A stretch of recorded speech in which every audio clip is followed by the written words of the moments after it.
17 April 2022. Today we're going live on the Josh Tan Show. I want to start with this. Have you seen Russian influencers, what they're doing?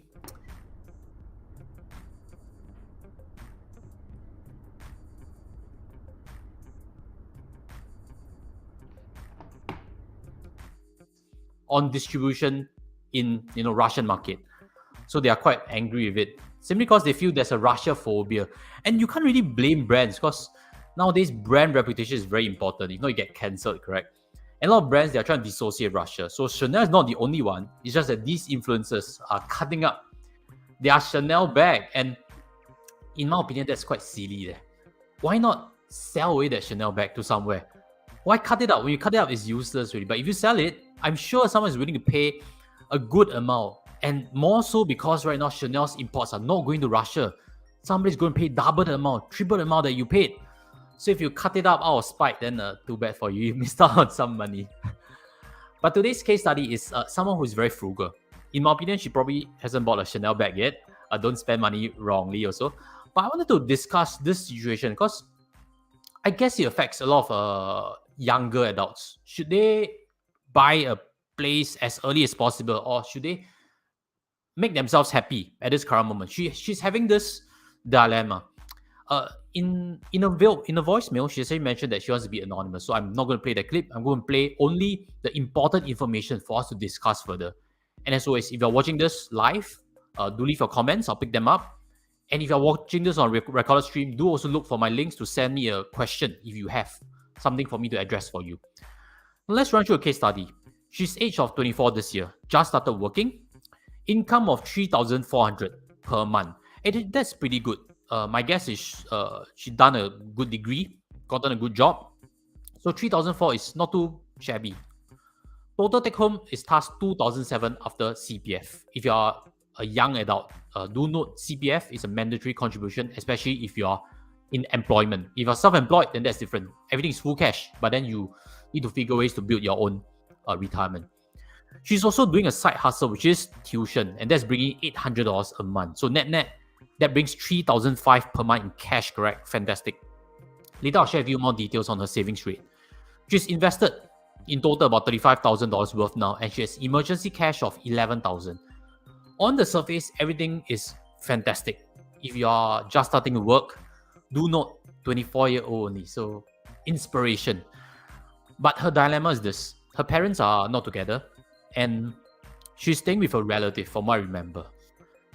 And COVID-19 is really exposed that we all want personal space.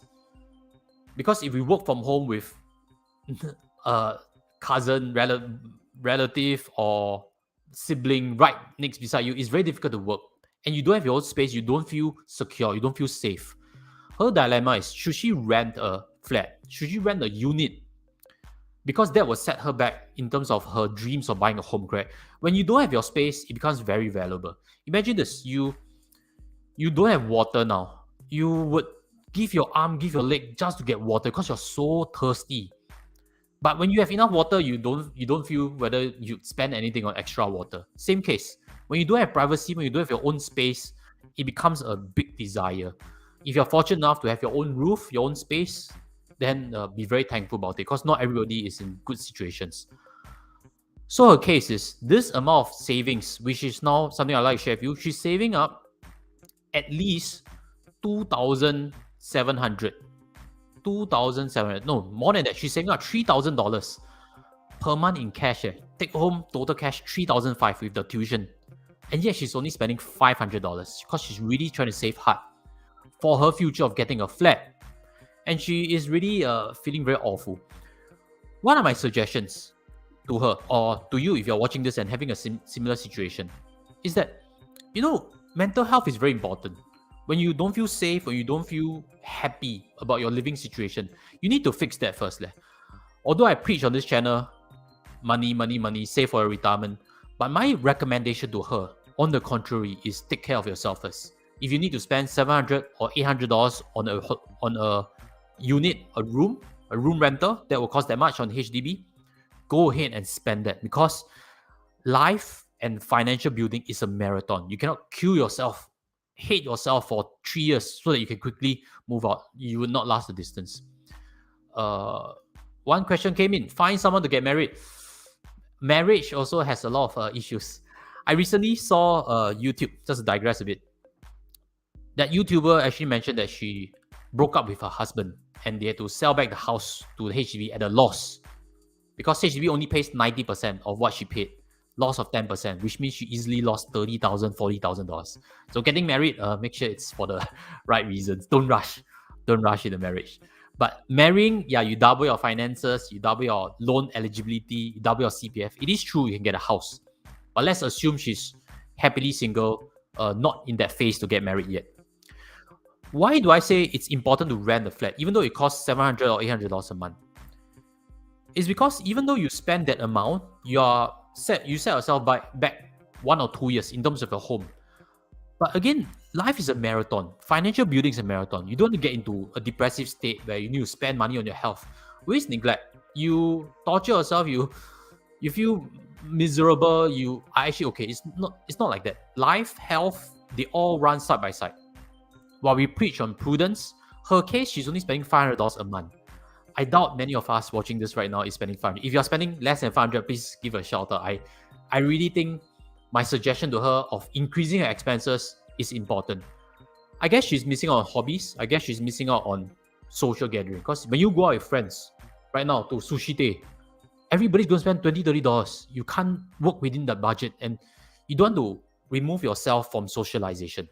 Now we are opening up. You need to spend money to keep yourself happy, not excessive amounts, but you still need to spend that money on life experience to, be sociable. That part of money is not needed to be safe.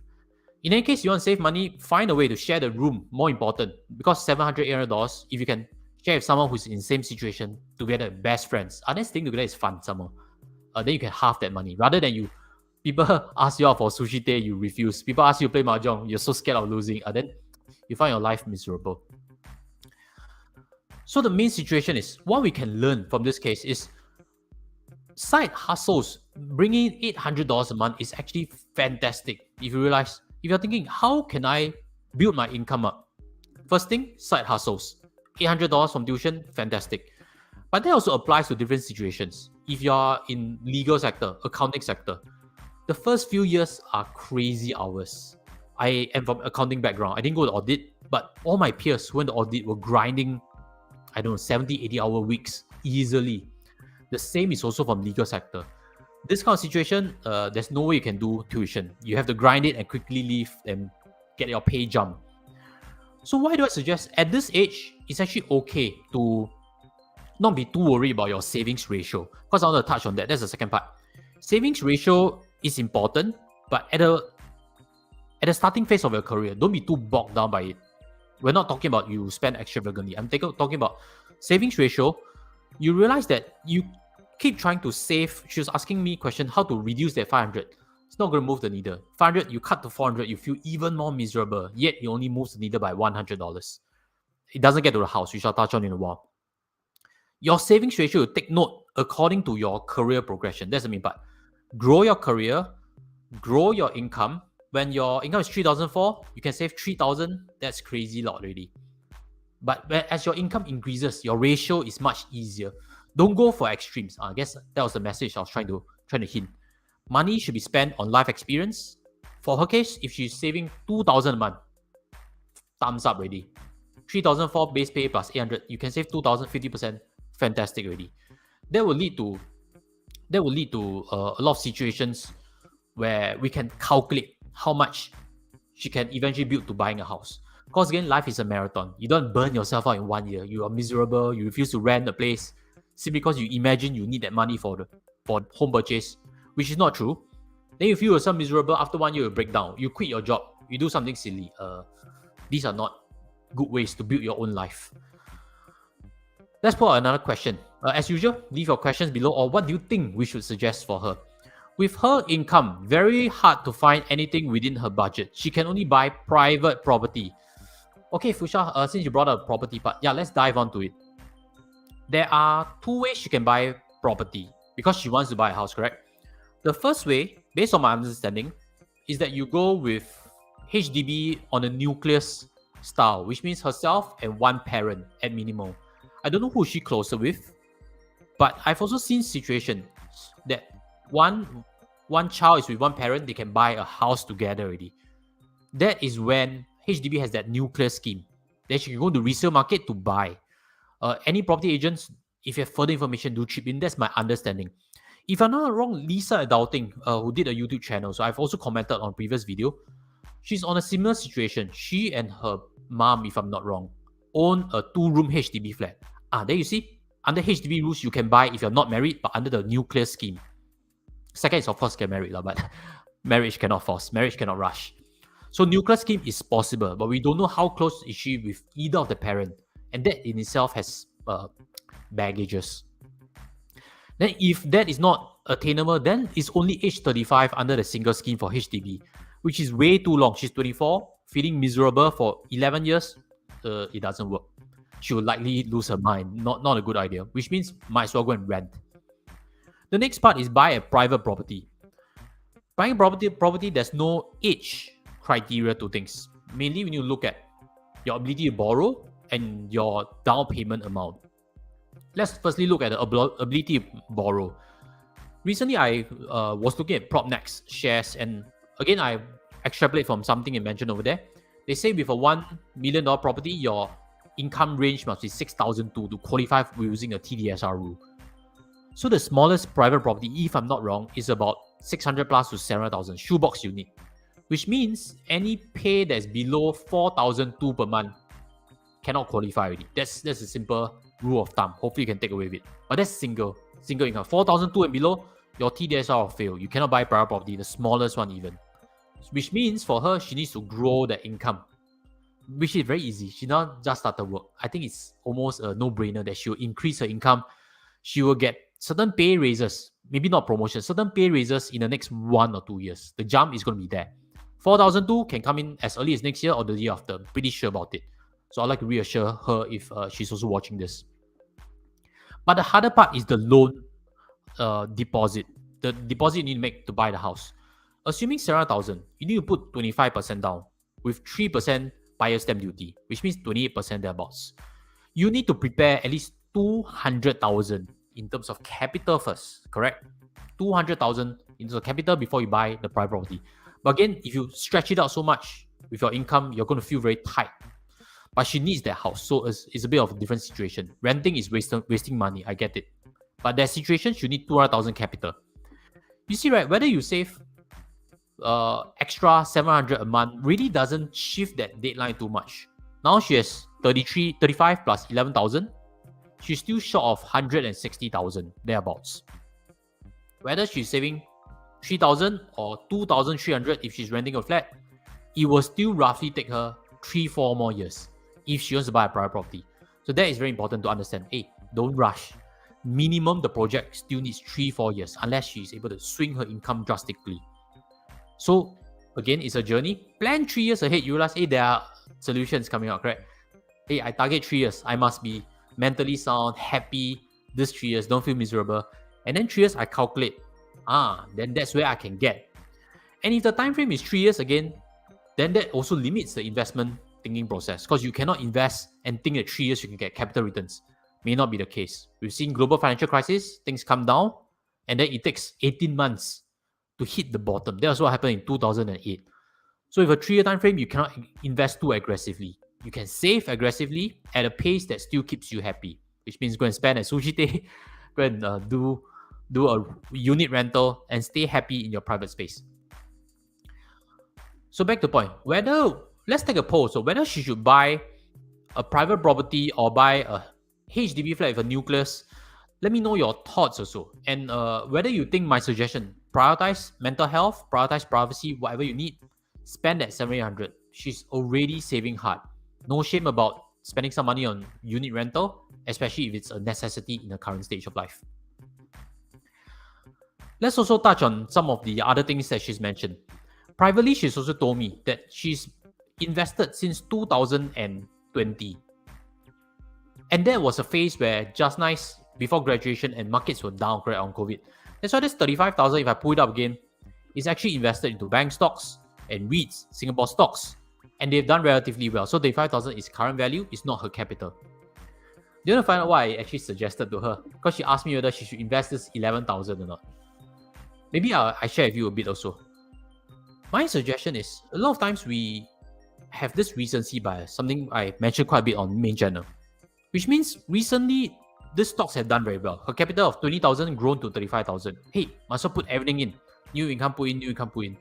But my suggestion to her is actually start building up the cash. She hasn't seen too many market cycles. So how much you should invest, if you're asking me this question, is you also need to depend on your investment experience. Be very honest about it. Have you seen real market crashes? Have you been through bad periods in market? If you have, you're okay to invest bigger amounts. If you haven't, you're still on that triangle plate, When it comes to driving, if you have a triangle plate, go slower. You don't get yourself severely injured or killed. Go slow, because road bumps, you don't know how to handle them. So my suggestion to her is actually to slow down investments, even though she's done very well already. Whether it's luck, whether it's investment acumen, we don't know. But mainly it's build up that savings part. Don't invest too aggressively, because recent performance from stock markets have been good.